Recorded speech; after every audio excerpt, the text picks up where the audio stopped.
Hey there, I'm Mark, and I love Maryland Heights. And one of the things I love about Maryland Heights are the fascinating people in Maryland Heights. And today, I get to share with you somebody that makes me love Maryland Heights even more.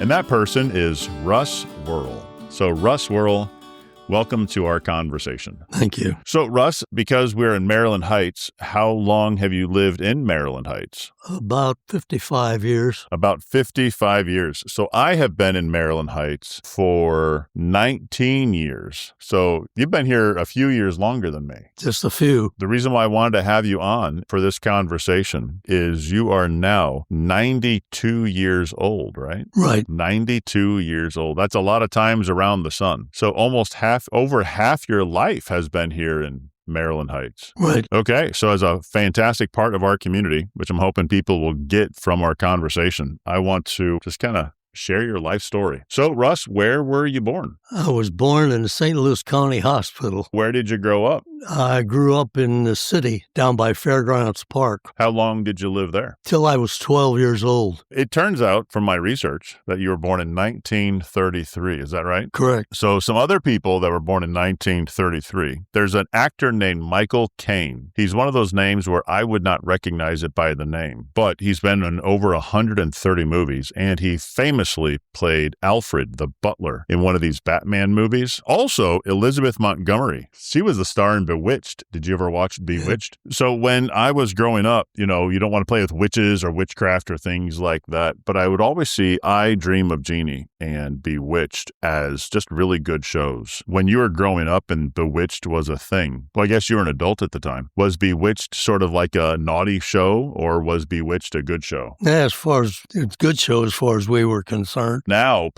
some people are very concerned about like Harry Potter or Lord of the Rings because there's magic in it. Yeah. Was that a sort of thing back in the days of Bewitched, or people loved it? No, people loved it. It was a great show, wasn't it? Yeah. Can you do the twinkle nose thing? Can you? Yeah. You're doing it. Look at that. I just got to make a wish now, don't I? Yeah. I always try to do that as a kid. But I don't make magic things happen. Me either. Kim is one of our producers here. She's always on hand, and she's pretty magical. Kim, can you do the twinkle nose? No, you can't do it. Russ can. It was a generation. Look at that. I could never do it. I always wanted to try to do it. So if you're a listener, just do it in front of your smartphone so there's a recording of it somewhere. Also born in 1933, Carol Burnett. Was she pretty popular when you were growing up? Oh, yeah. You know who she is? She's noted for her comedy. Yeah. Yeah. Also, James Brown. Watch me now. Did you ever listen to James Brown when he was in his heyday, or were you into different music? I don't know too much about Jim Brown. All right. Gene Wilder. He was in Young Frankenstein, and he played Willy Wonka. Well, yeah, in a chocolate factory, yeah. I liked that version of Willy Wonka. He was weird, but not bizarre, not disturbing. He was a great actor. And then Joan Rivers. Now, you are as old as King Kong, in case you didn't know that. King Kong, the first movie, came out when you were born. Yep. The game Monopoly was also invented in 1933. Yeah. That is an awesome game. Nobody in my family wants to play me in Monopoly because I always win, but that's okay. Also, plastic wrap, so that saran wrap that they wrap around things. Yep. It was invented to keep glass beakers from breaking. And so it was sort of like bubble wrap. Also, V8 juice and Windex. So you have never known life without Windex, Russ. Yeah, but before Windex, they had what they called Absarine. Yeah, they used to clean wallpaper with Absarine. It was like a putty. I saw that somewhere. Like that was the beginning of Silly Putty. And then Silly Putty, they realized could do other things. And Play-Doh, Absarine. Okay. Also in 1933, Franklin Delano Roosevelt established the New Deal because you were born right in the middle of the Depression. So do you have brothers and sisters? Yes, I have 3 sisters and a brother. He was called home 10 years ago, but I still have 3 sisters that are still living. Are you serious? Man, y'all live a long time. Yeah. Are you the oldest, the youngest? I'm the oldest of 5. That's why you're so responsible and you always take care of business. Yeah. Russ is 93 years old. If you know me, this won't be a surprise, but as a pastor, we have bulletins and things that need doing. And Russ, still at 92 years old, volunteers to fold bulletins and do pretty much anything, including all the gardening that it takes place around our cafe, Higher Grounds. And he just makes it a beautiful place. We're going to get into your hobbies in a little bit. Absolutely. But so you're older, Russ. You're older than television, which came out the year after you were born. And after 2 years after you're born, microwaves became a thing. Did you grow up with a microwave in your house? No, I didn't even grow up with television. That was kind of like a really expensive thing. Yeah, I was probably maybe 14 or 15 before we got a television, and that was only a 13-inch screen. And black and white, right? Yeah. No 3D movies or anything? No. So when cake mixes came out, women generally did not like them because it was too easy, because you just add water. So cake mixes were not popular because they thought that they were cheating. So they changed it to where you had to add oil or an egg, so people thought, hey, I'm actually doing something. I'm assuming the same thing with microwaves. Were microwaves popular when you were a kid? No, microwaves I didn't have anything to do with them. I was probably in my 50s before we even had a microwave. In the 50s? Yeah. So that would be in the 1980s? Mm-hmm. Okay. I'd be interested if anybody's listening, if you chat in and say, hey, no, we did it before then. But that's interesting because I grew up in the 80s, born in 1979. And from what I recall, we always had a microwave, but that'd be around that same time. Yeah. Now, did your wife, Betty, hate the microwave, love the microwave? Oh, she used it, but not that often. Oh. She relied on the oven more than anything. Well, she had used the oven for 50 years. Yeah. You kind of get used to it. Yeah, and as far as air conditioning is concerned, our air conditioning was a 25-pound block of ice and a fan behind it. That was our air conditioning. Would that be the Iceman with the truck that comes down? Yeah, I used to follow the Iceman around, and he'd chip off ice and give it to us when we were kids. So back then, and I could look this up, but I'd rather ask living history. The Iceman would get ice. Where would he get ice from? Did they make it in a factory at that time? There was a place down in the city, was an ice house, and they used to pick it up from there, and then they'd go around the different neighborhoods and deliver the ice to the people that needed it. They had ice boxes. Do you remember how old you were when you got your first refrigerator that wasn't, plugs into the wall instead of ice? First refrigerator I can remember I was probably in my middle teens when my aunt and uncle had a refrigerator. That's around 1950? Right around 1950? Yeah, probably. Yeah, about that time. Okay. In the 50s. Were there people at the time that said, this will never catch on? Or did everybody want one? Everybody wanted one. I bet. You just plug it in, you get it. Yeah. Okay. So, born in the 1930s, a couple of questions of technology. Did you have a phone in the house? Yeah, we had a phone. It was one that was mounted on the wall. That's the first one we had, and it had the crank on it to dial the other people. And it was probably 3-4 party line. Whenever you called anybody, other people could hear your conversation. And I bet that was a lot of stuff that would go on a lot. People would just sort of sit around waiting for the phones. And then eventually we got the dial phone. When you would do the crank, was that always to the operator? Right. And then the operator would patch it through to whoever? When you did the dial phone, then that just goes straight to whoever you're calling, went straight to the person you wanted to talk to. One of the people who was here at Zion when I got here 16 years ago now was Drew Williams. And one of her early jobs was as an operator, a switchboard operator. So she would take the plug out and plug it in. My sister did that when she was about 18 years old when she did that. She was a switchboard operator. Yeah. Technology changed though, didn't it? Right. Yeah. So I know that being born in the 1930s, you haven't had a major need for technology, like a cell phone and things like that. How long ago was it that you got your first cell phone? When did you finally break down and get a cell phone? Probably about, I'd say probably 20 years ago. You've had a cell phone for 20 years? A mobile phone for 20 years? It wasn't by my choice. It was by my two daughters. And if anybody's asking, it's for emergencies only. So you don't need the number. Okay. I thought that it was more recent than that. Okay. Now I know. Yeah. All right. Okay. So when you were growing up, what was it like to go to the movies? Now, you just go to the movies, you sit on a sticky chair and carrying a floor and the prices are so much. It's like $18 a ticket. What was it like when you would go to the movies? When I was, I had to have been probably 14 years old, and we lived in Pine Lawn at the time, and the show was about 5 blocks away from the house. And on Fridays, Mom and Dad would give us four of us, a quarter apiece to go to the show. It cost us 10 cents to get in, and if we wanted to ride the bus down there and back home, it cost us a nickel each way. And the other nickel we could spend for a soda or popcorn or candy. If we decided to walk, we had the other 10 cents where we could buy the candy with the other 10 cents. And we seen 2 movies, a newsreel, and a cartoon. Nice. For 10 cents. For 10 cents. You know, now we went to the movies, my family and I, there was a movie that we wanted to see with the youth group, and it was something like $16 a ticket. And popcorn, you know, sometimes like $10. I'm like, oh, goodness, 10 cents. Yeah, if you get the never ending, it's $20. So you would walk 5 blocks in downtown St. Louis as a 14-year-old, huh? When my kids were 14, I would be very concerned if they were just walking around outside my neighborhood. What was it like when you were 14 to walk around downtown St. Louis? Pretty safe? Yeah, we used to go down there at Christmas time, and we go down on the bus and streetcar with my grandmother and my parents, and we used to see the window displays at Six Baron Fuller and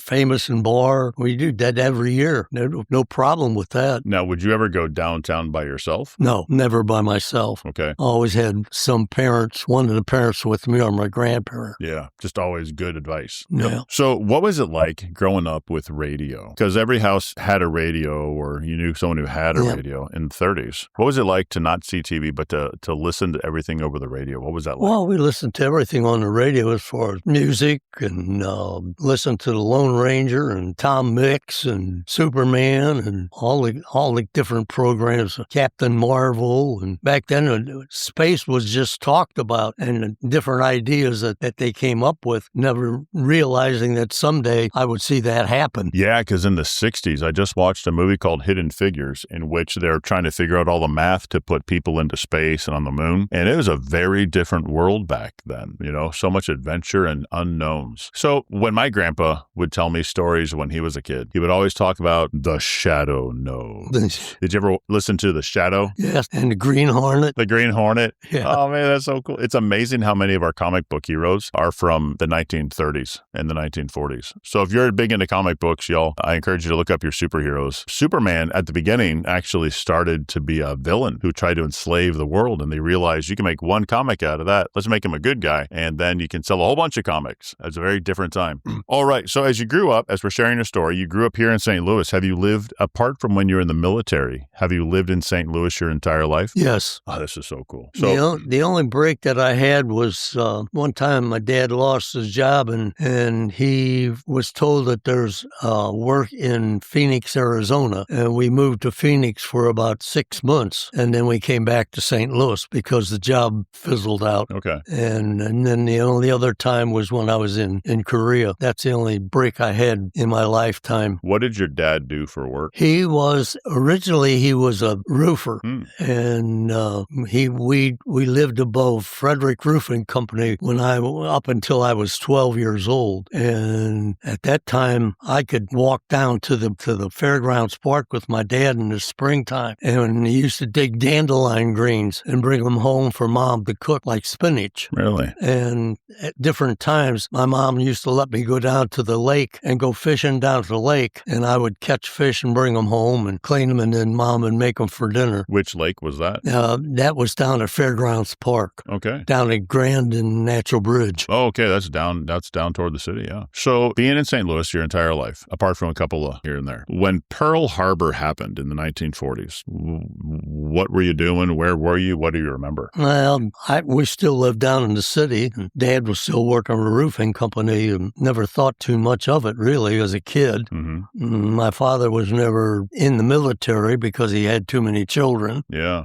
And that was about the extent of that. So in the 1940s, everything is just picking up after the Great Depression. Of course, World War II is happening. And as the oldest of your brothers and sisters, no one in your generation, no one in your your family was enlisted or drafted to World War II. Did you have cousins or uncles or anybody like that who went to World War II? I had a cousin that was in the Army, and he was killed in action. Wow. And that was one of my dad's sister's boys. Okay. Were you close to him, or was he just somebody in the family? No, I wasn't. He was a lot older than me. Okay. All right. So in the 1950s, the Korean War happened, and I know you went to Korea. Was that during the Korean War, or was it after the Korean War? I was on the way over to Korea, and they signed the peace treaty at that time. Hey. Yeah. Were you sailing over there on a ship, or were they flying you over? Yeah, I was on the ocean at the time they signed the treaty. Which branch were you in the military? I was in the Army in the 49th Field Artillery. If you landed in Korea and you would have had to take orders, what would you have done? Were you shooting mortar cannons, or what were you doing? I was a field wireman. I was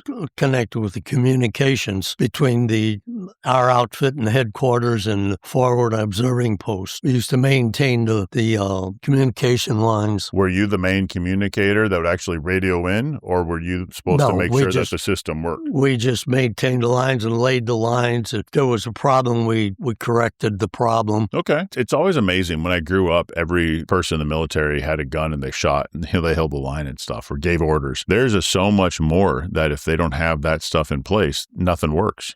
Like the lines and the communication and the trucks and everything moving. So thank you. How long were you in the Army? 2 years. Okay. Yep. Good years of your life, or glad you did it and glad you're done? I was reluctant to go in, but I'm glad that I did, because it taught me a lot. Taught me to respect authority and other people. So were you a pretty good kid, or were you a wild kid that had to get tamed? I have to tell you one story. All right. When I was living in the city at the time, I was probably about 8 or 9 years old. There was a used car lot across the street from where we lived, and behind it there was a vacant lot.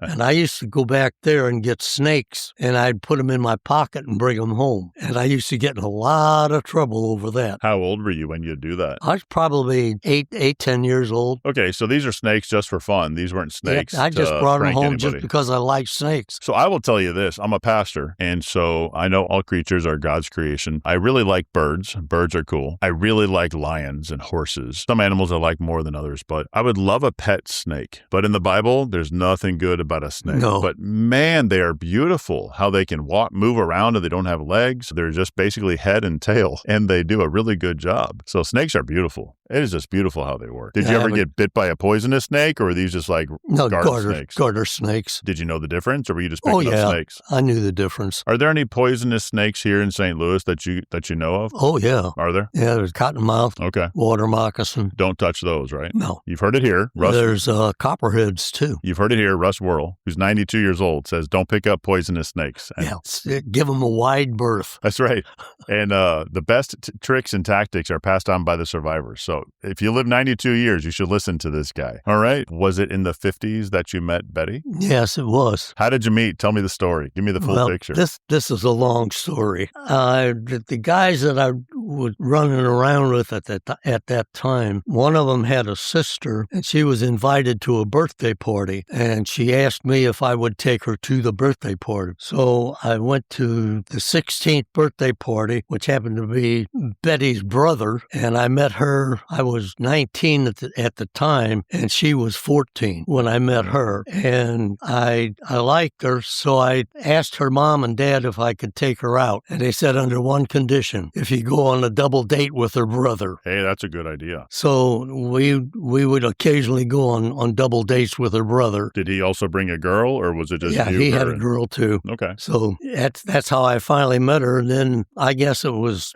19 at the time, and then I got my papers to go in the military at 20, and I asked her mom and dad if I could correspond with her the time that I was gone. And they said, if you write to her first, yes. So I did, and we communicated the 2 years I was over in Korea. And then after I got out, when I was 22, she was still in last year of high school. And I used to go get her after school and take her home. And after about two or 3 months, I asked her mom and dad if I could marry her. And he said I would prefer if you wait 6 months. So we waited for her to be outside of high school? Yeah. Yeah. So we waited until October of that year, at 55, and then we got married. So you were then 22 years old. Yeah. And so since she's 5 years younger, she was about 17? Mm-hmm. Okay. If that happened today, people would raise an eyebrow that a 19-year-old wanted to date a 14-year-old. But there's also people that I've met where he was 16 and she was 14 and they got married. And what was it like back then? Were people, was that sort of the normal thing? 19-year-old and 14-year-old? That was nothing uncommon. Not uncommon? No. Was the guy always a little older than the girl? Is that usually how it worked? Not necessarily. So how did you know that Betty was the one? I don't know. Just something about her that I was attracted to. It was often times when we were together with her family at different functions, her one aunt would always come over and say, I can tell that you're in love with her because of the way you look at her. And it was just the way it was. I unfortunately did not get to meet Betty. I started here at Zion in 2009. And Betty went to heaven in the beginning of 2009, right? Right, in June. Yeah, just by a few months. I missed her by a few months, but I know you took great care of her as she got older and needed some medical support. How many years did you have together? 53. Yeah, we'd be married.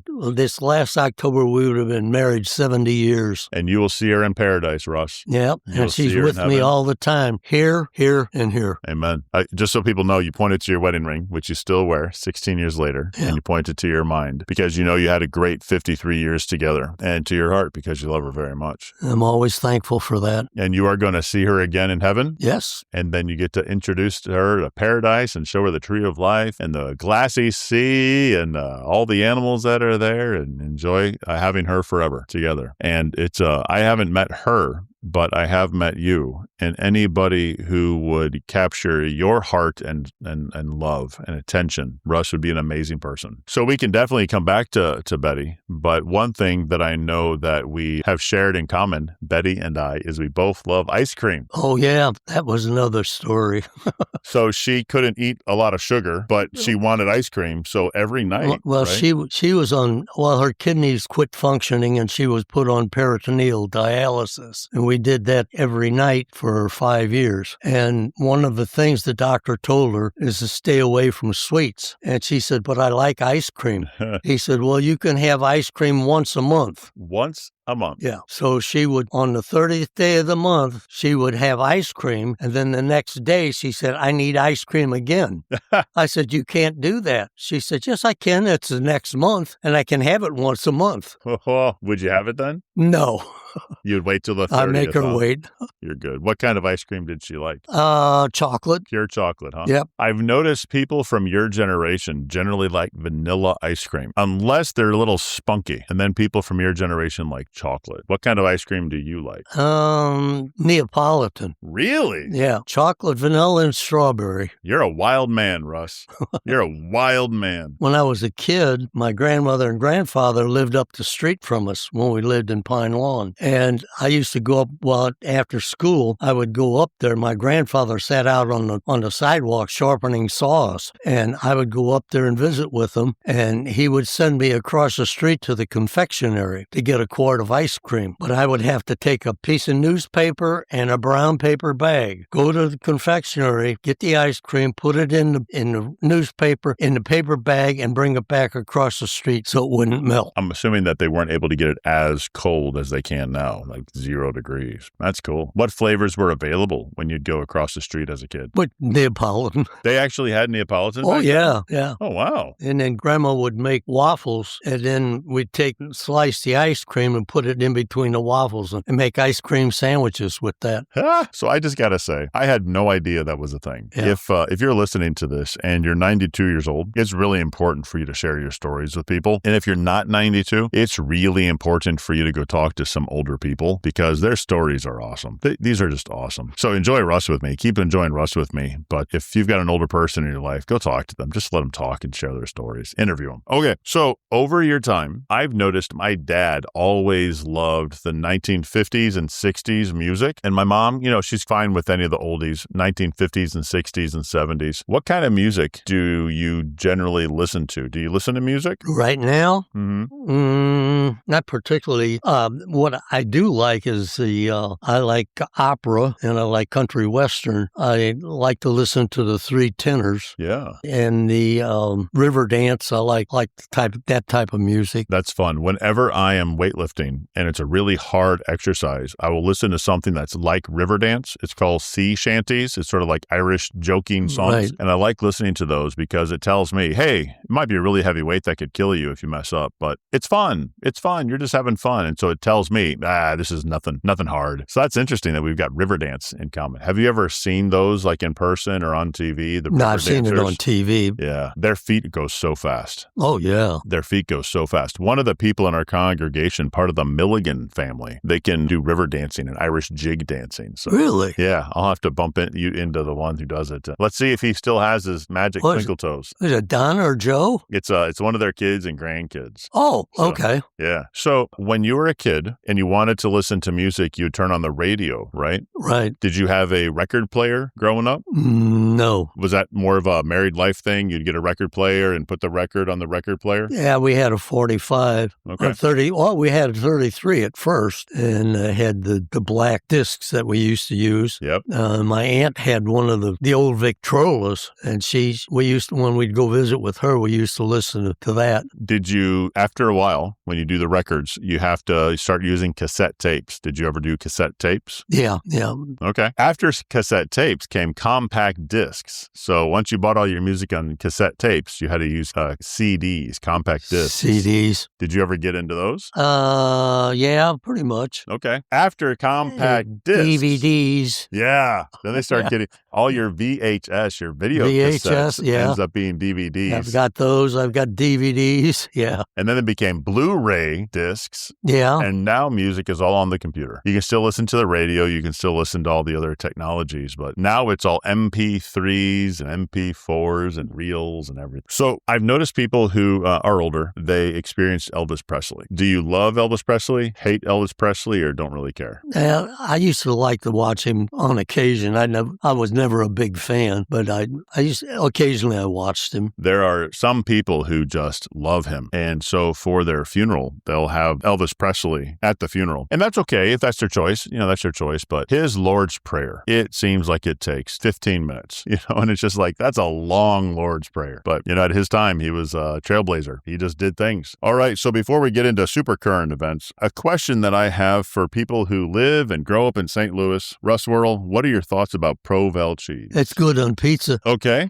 How about on salads and stuff like that? I prefer Roquefort on salad. All right. But you like Provel cheese on pizza? Oh, yeah, I love it. Okay. This is sort of a running thing for me. I'm fascinated because Provel cheese is provolone, Swiss cheese, and cheddar all mixed up. And the only place that Provel cheese is eaten is in St. Louis. I've noticed most people who come here from other places do not like Provel cheese. But all you St. Louis natives, you love Provel cheese. So Provel cheese, you vote for it, huh? Oh, yeah. All right. I'm not going to argue with you. I'll argue with other people, but you're too nice. I'm not going to argue with you. So as we stroll through your life, in the 1960s, this would be when you were about 30 years old, so you're paying attention to current events. What sort of jobs had you had by the time you were in your 30s? I worked for Glidden Paint Company down on 2nd and Gratiot Street downtown. How long did you work for them? 20 years. 20 years? Yeah. In fact, I watched them build the arch. That is something fascinating, how they built the arch, because they built it two separate. It's not like they built one side and they go all the way up and then down. They built the two sides. They broke, and then met up at the top. The amount of engineering that it would take. And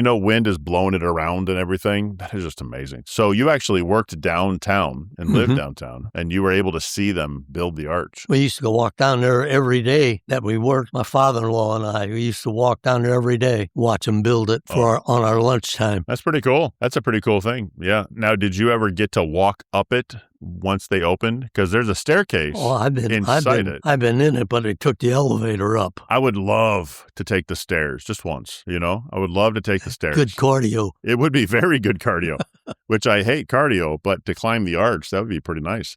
I'd rather climb it from the inside than climb it from the outside, though. People who try to climb it from the outside or climb down from the outside don't do a very good job. Like there'll be these parachuters who try to land on the arch, and then they find out it's a big slide and it doesn't end well. Yeah, my dad would have loved the arch because he liked to be up high, and my mom would never go up it. Did she never go up? No. Not even once? No, that's one thing she wouldn't do.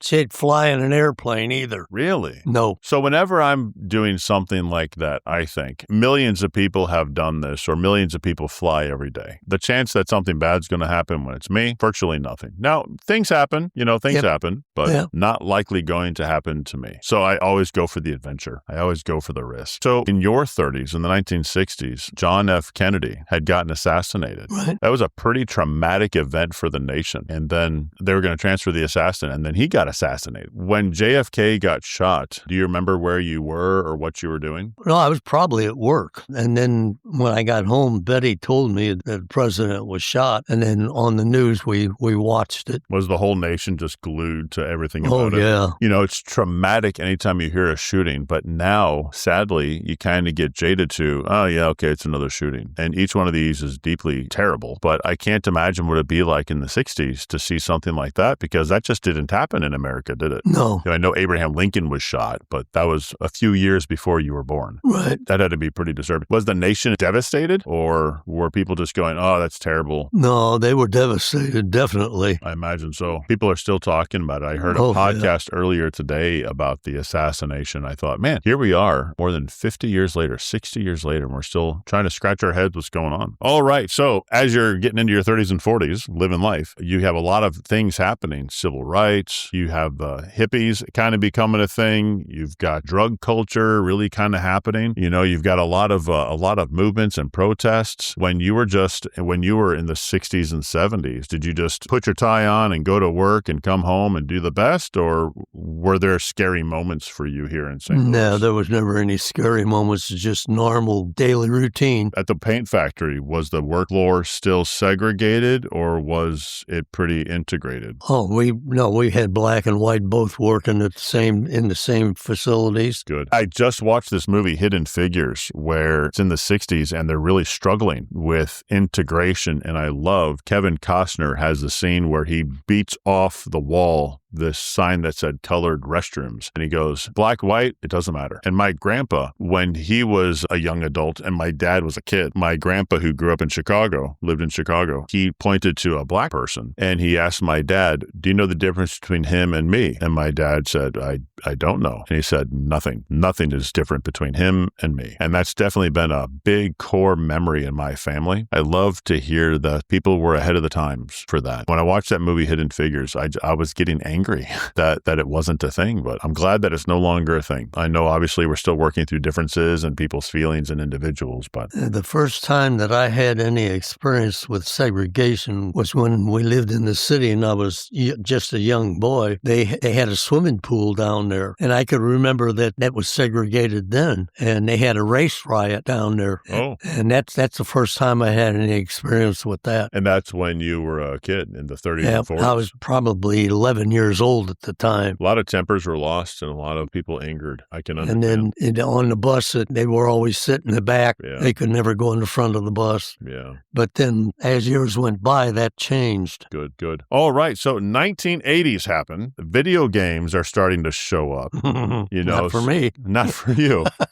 So I guess in the 1980s, my quick math, you were in your 50s. So you finally, like you said earlier, you got a microwave, and people who are younger are starting to play video games. Pong was a thing, early video games like the Atari, Pac-Man. Yeah, arcades were a thing. So when arcades started to happen, and you're like in your 50s and 60s, were arcades just a thing people would do? Or was it sort of like that's where the bad kids hung out? There was arcades all over the place, but that's one thing I never did do. Never had any interest in it, and I still don't. You still don't go to the arcade and put your quarters in there? No. When I was a kid, if you went to an arcade, which we didn't often go to arcades, but if you went to like a Chuck E. Cheese or a Dave & Buster's or something, it cost 50 cents to play a game. Now they want you to have a card, and you put money on a card, and you swipe your card and use credits. And if you actually pay attention to how much it costs, sometimes it costs $1.75 or $3 to play a game. And that's a ripoff. That's a ton of money.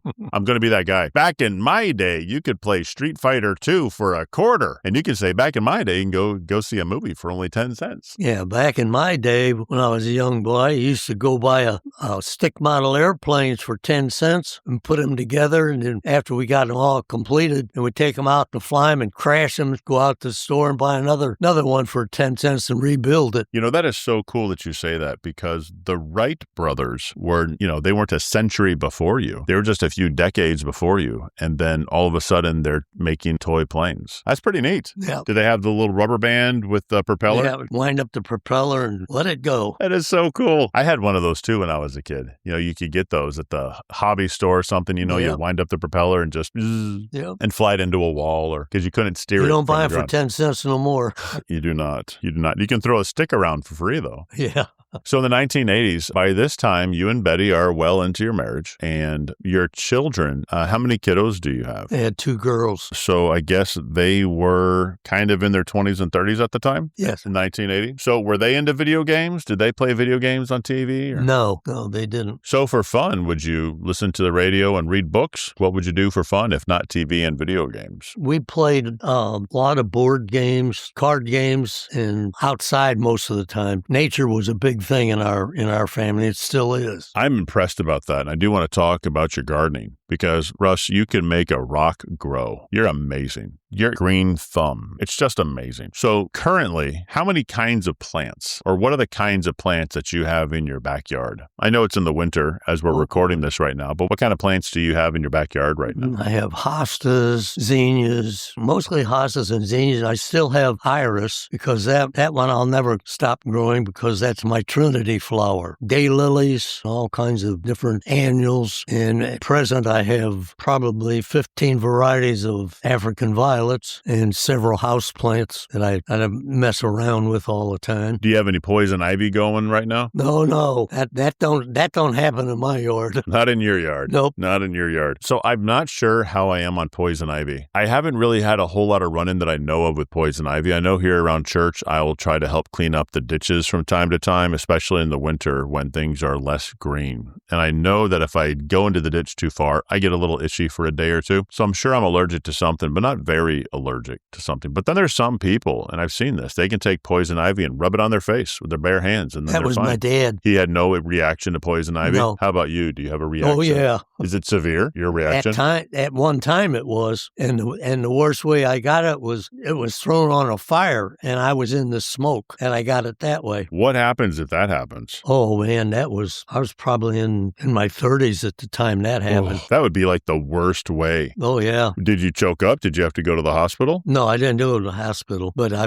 broke out and all over the place. Were you able to breathe? Oh yeah. Because I just imagine. Oh, that makes sense. Because if you're in the smoke, it's going to get on your skin. I just imagine if you breathe that in. Oh man. Yeah. Luckily, I didn't. Man, that'd be terrible. I wonder about that. We've got a bunch of wood in our backyard that is, it's where a tree had fallen and we chopped it up right there. And there's a bunch of stuff growing there, and I don't know enough. There could be something poisonous in there, like poison ivy or something. I have no idea. But I thought about it. I could put this in a fire pit, but if anybody's in that smoke, oh man, that's going to be a bad surprise. Yeah, another time that I got it, I belonged to the American Legion, and they had a turkey shoot in November, and I would put the targets on the tree, and then they'd shoot at the target, and then I would go get it. And it was poison ivy growing on the tree that I was not aware of. Oh. And I got it one time that way. That's a nice surprise. Yeah.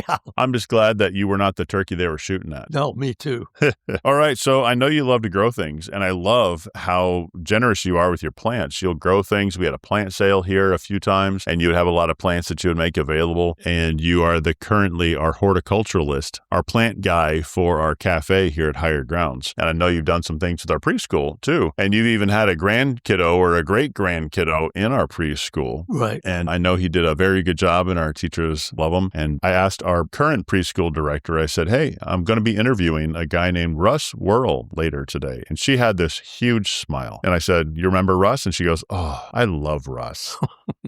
So you're just a popular guy. Apparently being nice makes people like you. So are you genuinely a nice guy, or are you just tricking all of us? I treat people the way I like to be treated. And you do it extremely well, brother. You do it extremely well. So what other hobbies do you have? I know you grow things. What other hobbies do you have? I've done diamond art before. At one time, I used to like to draw, but that gone to the wayside a long time ago. I still go fishing, which was instilled in me from my father. I go down to Creve Coeur Park in the summertime and in the spring and sit down there and one-to-one with my Lord and nature. Yeah, that's about the extent of it, I think. Of course, I like to get with the family. That's a given. Yeah. From childhood on, it was always family-oriented. Now, I know you said you had 2 daughters. You have grandchildren. You have great-grandchildren. And now you're starting to see great-great-grandchildren. Right. So that means there's you and Betty, children, grandchildren, great-grandchildren, great. That's 5 generations of your family. Right. And then you also knew your parents, and you knew your grandparents, I'm assuming, right?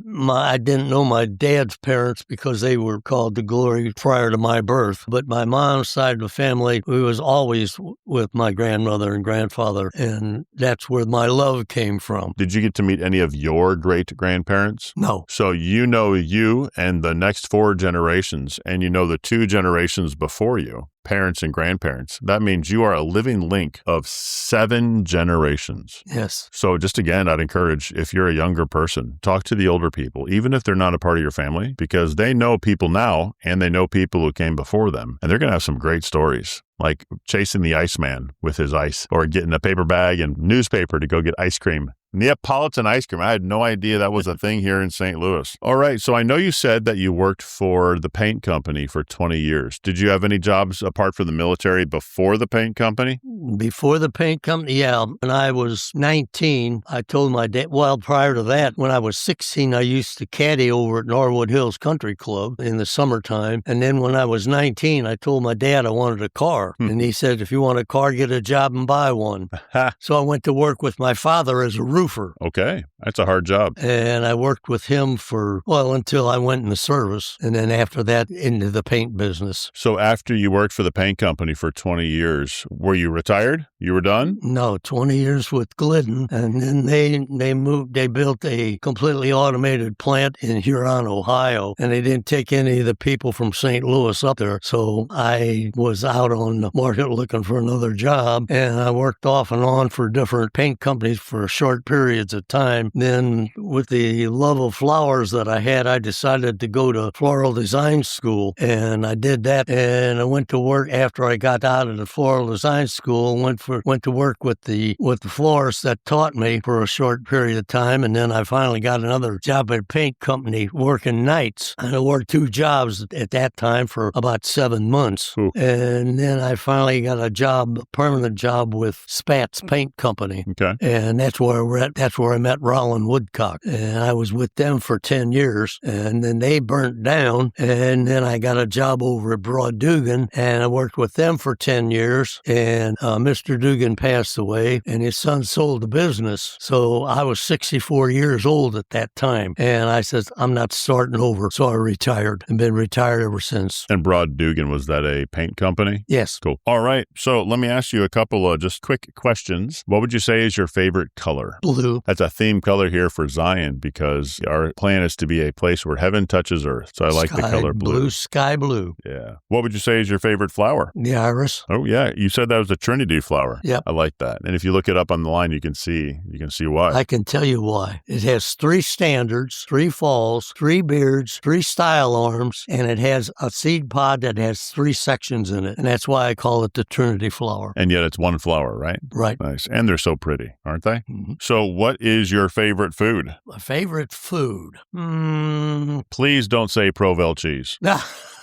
No, probably chicken. Fried chicken? Fried chicken. Oh, isn't that so good? Yep. I read an article that said deep fried chicken and carbohydrates bread is not a good food for you. And I said, forget that. You got to die something. And if I got to die by fried chicken, that's a good way to go. That's why they invented air fryers. Isn't that a handy way to fry stuff? Yeah.